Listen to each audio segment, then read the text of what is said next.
Hey, yo, what's good, everybody? It's J Dub, and we're back again with some sports talk. And it's mainly going to be about NBA basketball. That's a hot ticket at the moment. But let's do a rundown real quick on some other sports that's been happening lately. And let's talk about just some fights that happened this weekend. Let's talk about the Canelo boxing match. And he handled his business. Canelo typically handles his business on Cinco de Mayo, so that's kind of his holiday. To come out the darkness, because his last fight was last Cinco de Mayo, I believe, and he handled his business against Triple G. Triple G was 40 years old, and then he handled his business this past weekend. So and it was a 12-round match, and it was pretty interesting to see him win that match. You know, because he was kind of rusty, but it's all good though. He handled his business, and he handled his business against in back home in Mexico. It's been a minute since he's been home, so it was good to see that he handled his business, and he beat who was it, John Ryder. Yeah, he beat John Ryder by a unanimous decision. So he handled his business overall. He knocked him down a few times. I thought the ref could have did a TKO if he wanted to, but he didn't. But he was still rusty though. I think he was still rusty now. But he still he got some unfinished business though. He needed to get back in the ring with Bivol. I think that's his next target. I think they're working out a match sometime in September, and hopefully they get that going because that's he needs to avenge that loss. That was his last loss, and I think they need to kind of figure out what weight they want to go at. I think he should put his belts up for this one. I think his last fight with Bivol, his belts went up, so it was a loss, but it wasn't like the end of the world. So I think we need to add that added motivation needs to come in play with this next fight. So should be interesting to see how that turns out, along with some other boxing stuff. Hopefully just some other fights happen. I hope to fighting between Errol Spence and Terrence Crawford. I hope that happens this year as well. So we got two good fights going into the end of the year. So we'll see how that goes. UFC, we just saw a decent card. It's pretty much an underdog card. I think most of the underdogs won every fight in MMA. So it was a pretty good, decent card overall. So it was crazy that Sterling won that fight. I think Cejudo was the favorite to win, but Sterling took the decision, and it's pretty good. Now you got a good fight, even though it was, kind of could have went either way. I guess you could say that. It was both fighters kind of handled their business, but I think Sterling was doing a little bit more in the later parts of the rounds, to where the refs were like, okay, yeah, he might have won that round, so that kind of swayed him a little bit. Because you look at the card, it was like it was one judge had him unanimously, had him smashing him, and then two other judges were a little bit more closer, like 40. It was 50-45, 49-46, 49-46. And but I mean, Sterling was striking them a lot more. And I think they made the right call overall. But if they would have went with Cejudo, it would have been, I wouldn't, because he had more control. He had more control of the fight if you really look at the control. But Sterling was getting off the most punches, off the most strikes, and he was doing his thing. So he had more takedowns. Just overall, he seemed like to be a more active fighter, but Cejudo had a little bit more control of the fight, going off of that. And then the other fight against Muhammad and Burns lost. He was hurt. I think he hurt his shoulder, so he was kind of trying to do. He was doing his best, but then Muhammad pretty much took advantage of that, handled his business, took him out, and he won that fight. Burns, did his thing though. He came back. He came to fight on short notice. So gotta respect him for that, being a tough guy. Now let's move on to hockey, and I want to talk about the Kraken real quick. That's the only hockey team I'm really paying attention to at the moment, simply because I'm not a big hockey guy. I'm only paying attention to teams that I like, And right now, the Kraken are leading the series 2-1 against Dallas, the Dallas Stars, and hopefully they handle their business tonight. They play tonight, and to get a chance to take control of the series, 3-1, and put Dallas in a position to win 3 hockey games, which is hard to do, in my opinion. So hopefully they handle their business tonight and get it out the way. Get that put them in a brink of elimination. So add that little pressure to it so they can advance into the NHL playoffs. That'll be nice for the city of Seattle to get their team in their second season in the NHL Western Conference Championship matchup. Now, let's go to baseball. And again, with baseball, you only follow a few teams. I follow the Mariners, followed the White Sox, but we're going to talk about just the Mariners. And the Mariners are like third in the AL West, and they need to kind of handle the business, start winning a few games, string a couple wins, especially the series that they're currently in against the Texas Rangers. They need to handle the business. I think they lost the last game. I think it was last night, and they need to try to string a couple wins in the series to bring Texas down the loss column, because I think Texas is in the lead. Then they can string together some wins.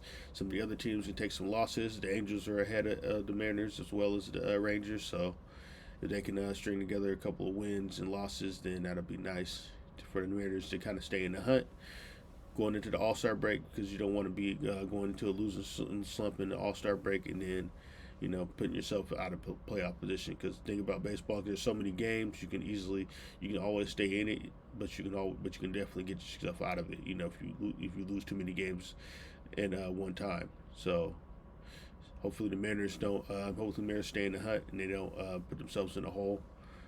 They keep themselves in the hunt throughout this season, because we need to keep going to the playoffs. With the playoffs last year, we got to build on that. We can't keep going. We can't go backwards. We got to handle our business and try to get the first championship for Seattle. And I'll be super ecstatic if we can make that happen. I'm a big Mariners fan, so we'll see how that goes.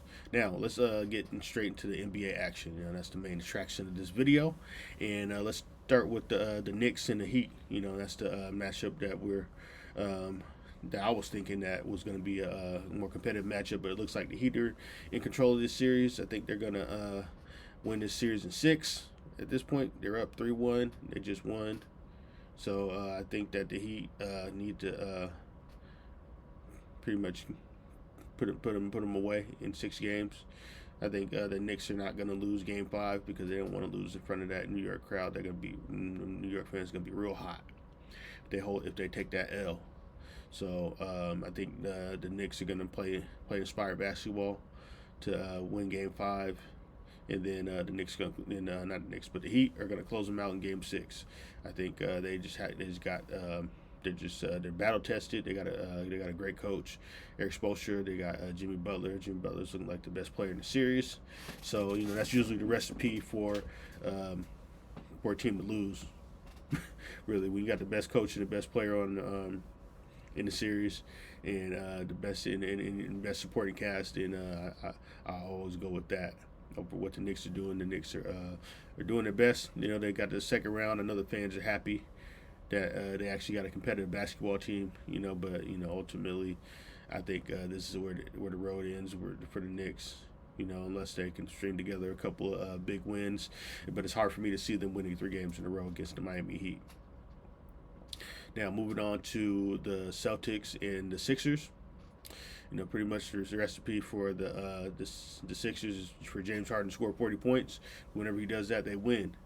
So, but really though, I think that it's been a back and forth series. They've been playing pretty tight. The last game went to OT, and I think the coach needs to take the responsibility for that loss, because when you're down by 1 and you got 2 timeouts in the bag with 15 seconds left, you got to use those timeouts, man. You got to draw up an easy play. You got to help your players out, because the players get so much slack for not getting the job done. But we always kind of not paying attention to the coaches, and we let the coaches off the hook for them not getting the job done. But in this case, the coach got to take the blame for this one because when you're down by one, you got to give yourself as many opportunities as possible to win a basketball game. So, it's easy just to call a timeout, draw up a play, something easy because you're only down by one, so you got so many different options in your playbook. You pretty much got your whole playbook at your disposal. So just call the best play you could possibly call for an easy bucket. Then even if you miss it, you can foul them. You can foul, and then they can then you put the pressure on the Sixers to shoot 2 free throws. And if they worst case scenario they do hit 2 free throws, you can call another timeout, and then you can draw up another play, and then you can go for 3 to try to give yourself another chance to win instead of just playing the clock out, and then not going getting one shot off and then looking crazy. You guys not because your players, and at the same time your players don't know what to run. Because now they're just scrambling, thinking, okay, let's just drive to the hoop, and then it just gets sloppy when you do that. You only just let the clock run out and do one play if you were down by 3. Because the players know, okay, we need 3 points somehow. It just simplifies the game that way. Because like, okay, we gotta get a 3, so let's do something. Let's try to do something structured to get an open 3. But when you're down by 1 and you just run the play, and you just let them run the clock out, they're just like, okay, what do I do? Like, am I gonna attack? Am I gonna shoot a 3? I don't know. We're in the weird NBA where people shoot 3s when they're only down by 1. They're just like, you got to slow them down. The coach got to be like, all right, let's call timeout. Let's talk about it real quick, and this is what we're gonna do. So everybody's on the same page. I mean, but that's just coaching 101. I can't really stress that enough. But it is what it is. There's still, I still think Boston's in control of the series. I think they're going to win the 7. I think they're going to win. Boston's going to win Game 5. Celtics going to win Game 6, and Boston's going to come home and win Game 7. I don't think the Celtics are going to lose a Game 7. So that's where I'm at with that series. The next series is the Nuggets and the Suns, and they tied it up. Pretty much both home teams took care of business. Denver won both of their home games. Phoenix won both of their home games. I think it's going to take Phoenix to win. Phoenix got to win it on the road in Game 5 to win. So it's going to take. As well as Devin Booker's been playing, he's been having a historic playoff series. I think he's been the best player in the playoffs, pretty much overall. He hasn't had like the 50-point games that Jokic just had, and James Harden. James Harden had a 45, and Jimmy Butler had a 50 piece in the playoffs. But he's been the most consistent. He's been consistent all across the board, defensively, assists. He's been just pretty much just putting the team on his back, along with some help from KD. KD's kind of been a Robin in this series, but he needs to be Batman for them to win Game 5 because they got to win on the road. I think Game 5 is their chance to take control of the series and then beat them in 6.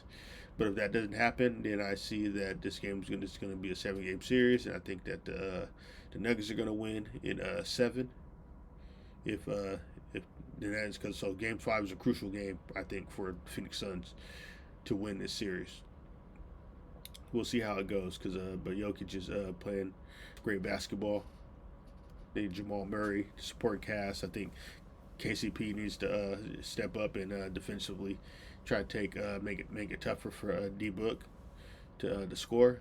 So, but we'll see how it goes. Let's get into the series that everybody has been tripping about, and it's been the Lakers and the Warriors, and it's been an interesting series, to say the least. And I know that the NBA is happy with not only this series but the other series in general with the matchups that have been happening. The Knicks are actually a competitive team in the second round, so that's cash in the bank right there. You got the Celtics and the Sixers. You got 2 storied franchises right there. They're loving that. You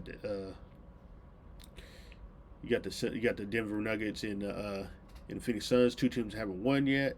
So that's a narrative right there. You got 2 teams to fight for the first championship, and then you got the Lakers and the Warriors, which is a wet dream for the NBA because both of the fan bases, and the Lakers are a storied franchise, the Warriors are a current dynasty, I would say, and so it just kind of brings a lot of fans to bring fans to the attention of this series. So been pretty good, overall. Lakers took care of business last night. Got 15 from Lonnie Walker in the fourth quarter, so that was pretty huge for him to for Darvin Ham to finally push that button. I've been wondering when he was going to finally go deeper into his bag and take Lonnie Walker out and let him do his thing, because he's just another body to put out there, another athlete, another basketball player that you could put out on the court. Because the Warriors don't really have very much left, as far as like they played all their hands, and pretty much at this point it's just they're basing everything on Steph Curry's greatness. So that's pretty much what's going to win the Warriors this year. So right now, I think the Warriors, they're down 3-1. And you also got and by the way, AD had his first back-to-back good games, so that's the problem for the Warriors, because if AD has a good game, they're typically going to lose. So they need to hope that AD has another bad game when they go Game 5 in Golden State. So it's just pretty much at this point, Golden State needs to step up. Klay Thompson needs to step up. Steph Curry needs to step up. They're missing a lot of shots. Even though Steph Curry had a triple double, he's missed a lot of shots along the way. So I think they need to be more efficient as far as scoring. I think they will be in Game 5, because they're gonna try to do their thing against their home crowd. And then it comes down to Game 6. Really, it's going to be the crucial game. So it's going to really be Game 6 LeBron versus Game 6 Klay, in my opinion. Because Klay, for some reason, gets motivated in Game 6 to play his best game in the series. So we'll see how that goes. I think it's going to really come down to Game 6. Game 6 is going to be the big game. I think the Warriors are going to handle the business Game 5. But Game 6 is going to be when we're going to know who wins this series. Because Lakers going to have to win that game to win this series. I don't think they're going to win in Golden State at home Game 7. So they have to win Game 5. And I think LeBron's going to it's going to save all his powers for that particular game. They could win Game 5. If AD has a monster Game 5, there's a possibility they can win Game 5. I'll say that. But Game 6, I think it's more likely that they're going to go 6, and then LeBron has to pretty much channel his greatness and put up a masterpiece in order for them to pretty much close the series out, and then face whoever comes out of the Denver Phoenix series. So, but I mean, it's been a good series though, overall. It's been pretty tight, even though the Lakers are up 3-1. It's been a tight series. It could go either way. There's a couple baskets here and there that could decide the series. They could decide the games. So it's going to be interesting to see how it turns out. If Golden State bounces back in Game 5, and what they do about pretty much their efficiency, their defense, because their defense hasn't been that great. The Lakers have been aggressive, attacking the basket, getting to the free throw line, making their free throws, just doing all the right things. Playing good basketball overall. I'm actually impressed with the Lakers and how they've been handling themselves in their depth. Has been impressive in the playoffs. A lot of guys are stepping up, and it's just it's been good to see. It's good to see the Lakers doing their thing right now. So we'll see how it goes. Like I said, it's gonna be interesting to see what happens in Game 5. But I think the Warriors are gonna handle their business. Game 6 is gonna be the deciding factor of this series, in my opinion. The Lakers can win that game, they'll win the series, obviously. But they lose that game, I don't know. I don't think the Warriors are gonna let them win Game 7. But either way, it's gonna be it's a good series. Good series for basketball. Good series for to watch. So I'm pretty excited to see how it turns out. So, but anyway, that's pretty much my video. That's all I got. I'm gonna go ahead. I gotta go get ready for my day job. I gotta make some money that way as well. So yeah, it's been pretty good though with sports in general. I got some more videos coming up. I'm working on doing some more real talk videos. I was kind of I did one on some of the stuff I learned about women in my lifetime. And that was pretty good. That was pretty open discussion. About what I what I've been. It's just some of the things I've been through and what I've understood about people in general. Just kind of just dealing with personalities. I thought that was pretty opening conversation. I'm gonna try to do some funnier videos. I'm gonna try to do some videos on my favorite movies and stuff like that, favorite albums. Just some little lightweight stuff, and kind of just bounce around on some topics, and do some more sports videos. Do one on some. Try to. I'm finishing up this music project. Keep talking about that. I'm almost done with it, and then I'm working. I'm start working on my next project in the summer, and I'm gonna do some more, do some live streams on just me working on my live project, because that's probably gonna be my last project that I'm gonna do before I just kind of just work behind the scenes. As far as music wise, I'm not gonna really be putting out projects and promote my sound like that. I think I've done enough in that department. After my final project, that's gonna be probably my best project. I'm gonna put out all the beats that I've been saving, and some fresh ones, some new ones that I haven't done yet. But I got a few that I haven't put out to the world that somebody needs to pay me for.